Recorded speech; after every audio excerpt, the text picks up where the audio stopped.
Welcome to the Minibuzz. Yenge na minibus tuwayemo. Totia just kunyonyamo. This is not a panda gali. Basi ya birobozo si masali. Minibuzz Kampala. Ku Minibuzz olwaliro abateesa baffe bagenda kuba nga batubuulira bo basobola okuganza bakama baabwe oba nedda. Naye nga tebanabatubuulira jjukira nti abakyala bangi nnyo abatulugunyizibwa sexually ku mirimu gye bakolera era ng'olwaleero tutunuulidde engeri ez'enjawulo abakyala gye batulugunyizibwamu sexually oba kiyite sexual harassment.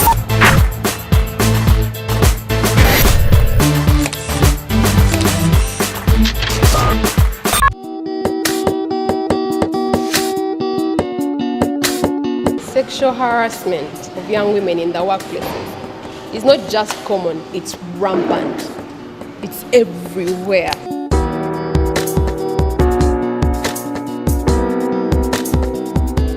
It's almost in every workplace, formal, informal, social, literally everywhere. Types of sexual harassment women face in the workplace.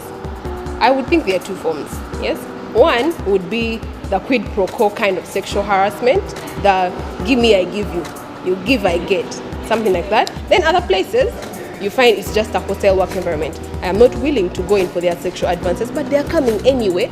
I am not willing to say sleep with the boss, but the advances are still coming in. I get maybe rude comments, I get sexual jokes on me. That's a hostile work environment. So in my opinion, there are two. There are those where it comes because you're trying to get something. Then there are those that come, you don't even want the something, but they are advancing anyway.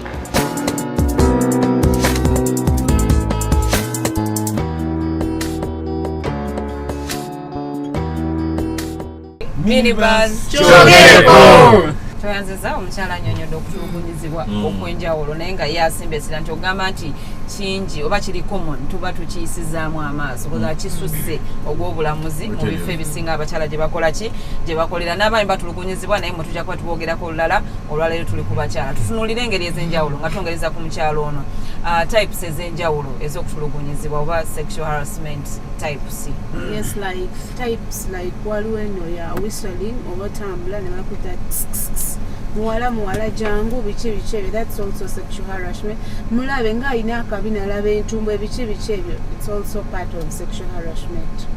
Abeera akutulugunyiza abeera ntulugunya ntambula akabina bagamba ngoba tolina akabina muwala jangu ne bw'oba tolina agamba labakono paasi yamuyiseeko bw'oba ompita you call me my name bw'oba omanyi naye opita ng'oyita enkoko kati nno yaga wena akabina ne bagamba kalabe ayina akabina kati omukyalo yagamba nti ne bw'oba olina agamba gwe paasi mbu yakola ekyo bagamba batya paasi yakuyiseemu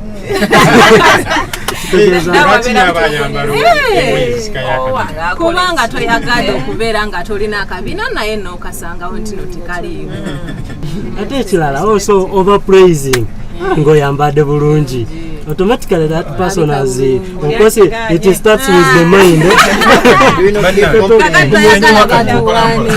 Ono kyaganya mbusimanyanga omuntu ngali yambadde bulungi. We need to compliment our sisters. Omuntu abe yambadde bulungi ngamba yambadde bulungi.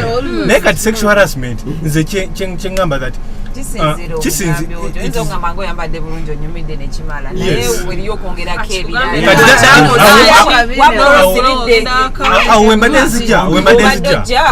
sexual harassment it is relative oba kitegeera okujjako nga omuntu okujjako nga etuusa yokisetting eri physical naye kati nze bwenva eri nenkugamba nti my sister ng'osibidde akabina onyumye nnyo okitegeera nze kunze I may think complimentinga negwe kugwe you may feel offended kati inze simanyi nti nkomekola ki nkwala sinze apart from when bwenve ne kugamba sister ngonyumida akabina nekakwatako that is harassment. So lwaki tavudde okwogera ku sexual harassment n'engeri ez'enjawulo so nga twali okulonyezebwa okwakolebwa ng'abantu bangi babibuzaabuza tebabyawula abalala bagamba ekyo obeera tontulugunyiza ekyo obeera okoze ki ontulugunyiza naye ng'okunoonyereza kwakolebwa bannaffe abatusingako bakizuula nti kukolebwa mirundi esatu kuyinza okuba physical omuntu akwekulukunyizaako akukutteko akoze atya then waliwo okulivabo okwebigambo oli n'okola joke n'engeri sexual kwegange badde tegirawo essaawa eyo mutulugunya ebigambo nayo bingi waliwo nga toyogedde naye n'okola bukozi biki bikolwa ne bino bye tubeeramu ine namba ya WhatsApp n'ompeereza ebintu ebyekuusa ku bukaba naye waliwo abagamba nti ebimu abakyala bebeereetera okubeera harms like they are to blame so mulowooza abakyala be babyereetera oba nedda njagala yes or no Even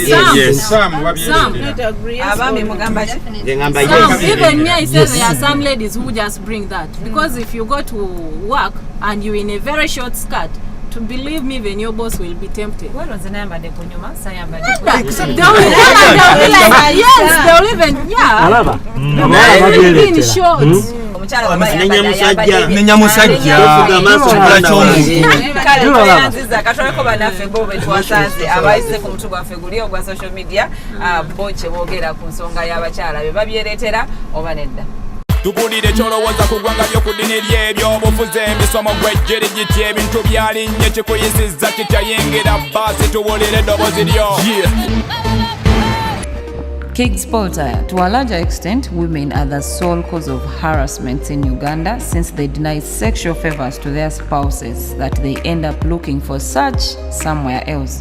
To another extent, it is because of greed, nateka mu bracket omululu, for sex that they tend not to be satisfied. Nze ngamba nti abakazi be balina okunenyezebwa olw'ensonga nti ogenda ne weesanga mirimu egimu omukazi agenda najja ng'ayambadde bubi okugeza nga legingi zino egenda nejjayo ebitundu by'omubiri byonna neweesanga nti abakozi abalala kibaleetera okubanga batengulwa neweesanga nga bakoze ekintu kyatandika nze muli ndaba abakazi sibe bavaako buzibu naye kibakwe oba mutima gw'omusajja kikyolowooza kikyoteeka mu birowoozo omukazi aba ayambaddewo bi ekisinga okunyiiza nti omusajja olwedde waka baleseyo omuntu naati naafuna ekirowoozo ekikola kikwatirira ate omukazi omulala guno lwakuba akoze eki ayambadde engoye ezimusikiriza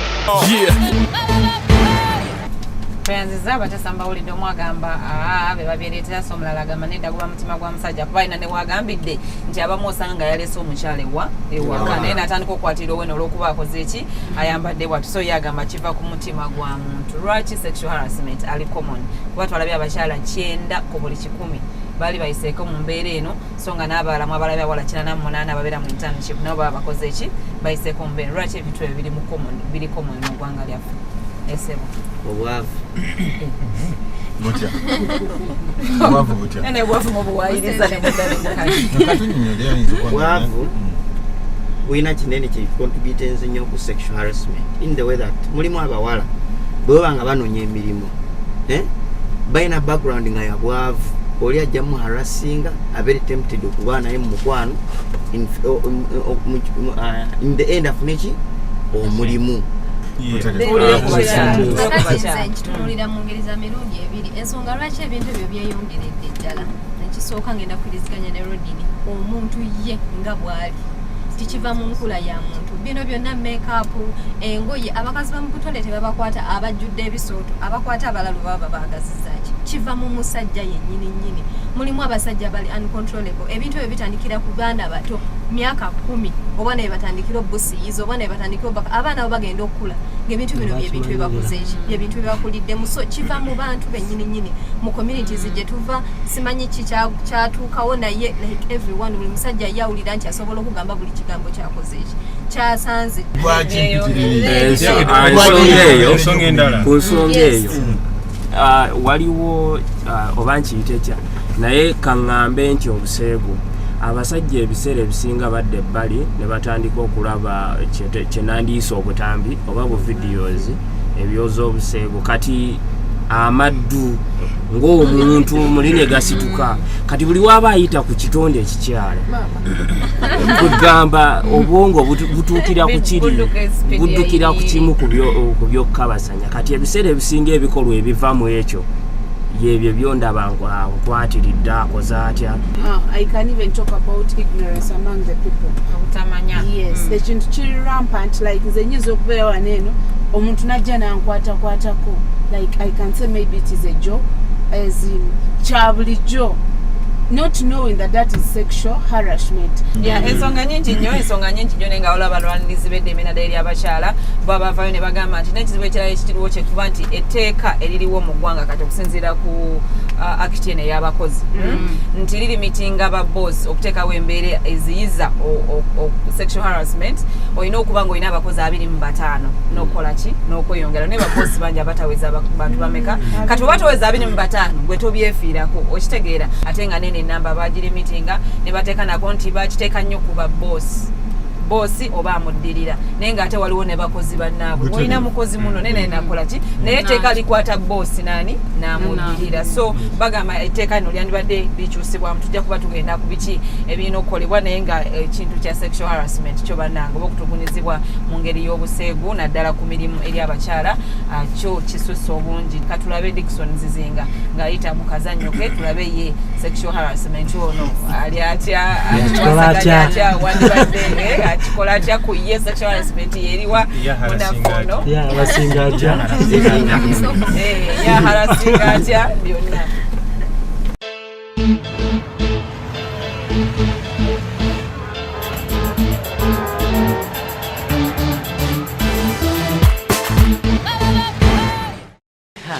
Baby, do you know what? Even I told my dad and he's trying to program about our wedding.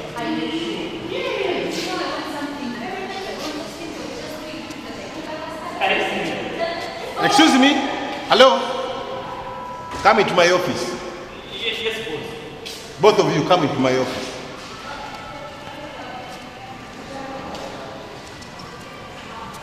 This is familiarity. Kamanyiro Kenyin. But boss, is there please come. Is there anything wrong? Yes, Phil, what were you doing? I don't understand. Please shut up. I will not accept sexual harassment in my company. Next to my office? Boss, what do you mean? Yeah. What were you doing? If you act like this during the day, what about at night? But I was doing nothing. Doing nothing? I saw you, I saw you holding her like this. You are squeezing her hand like this. Eh? Last time I saw you holding her like this. Now what I know, this sexual harassment. So what I think next time what we are going to do is to hold her. Boss, I'm sorry. This is my wife, sir. She's my wife. I'm sorry, sir. Hey! Oh, I know this. She's your wife. She's my yes. I never knew. I never knew. Yes, sir. So that means I have to make a report about this, about myself. Okay. But anyway, okay, please you can continue. But if you see someone behaving like this, please come and report to me. Okay.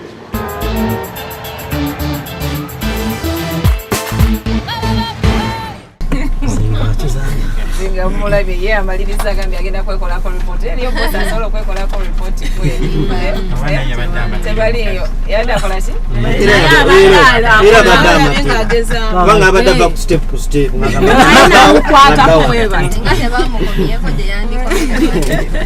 kale twongereza okwo ye Zizinga okusinziira ku ye agamba bandibadde nga waliwo engeri gye identifying nti zino kapo bano siki bano si kapo zibali abasinza okuyambako omulowooza kyekira kino okuteekebwa mu nkola okulaba nga tujjawo okutulugunyizibwa kuno kuba kutukize tugane kulina effects nyingi kuki ku muntu gwe kiba kituusiddwako enyamu.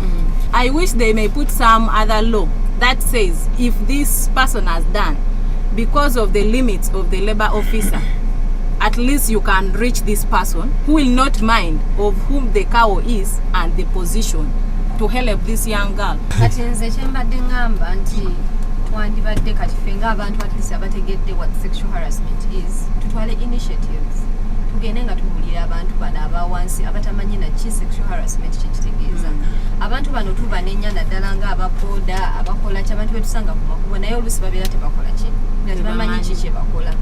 Sexual harassment eri buli wamu mu bantu mu basomero ebintu bino tandika obyogerako. Traditionally sex is not a subject to discuss openly, but abazadde bandibadde batandika okwogera n'abaana ab'ebibiina ne bavaayo. Minibuzz nje yazizza nnyo okuba nti esobodde okuteeka what is this platform okwogera n'abantu ng'abo abafumbo these things happen, women are harassed sexually, ngate they are married.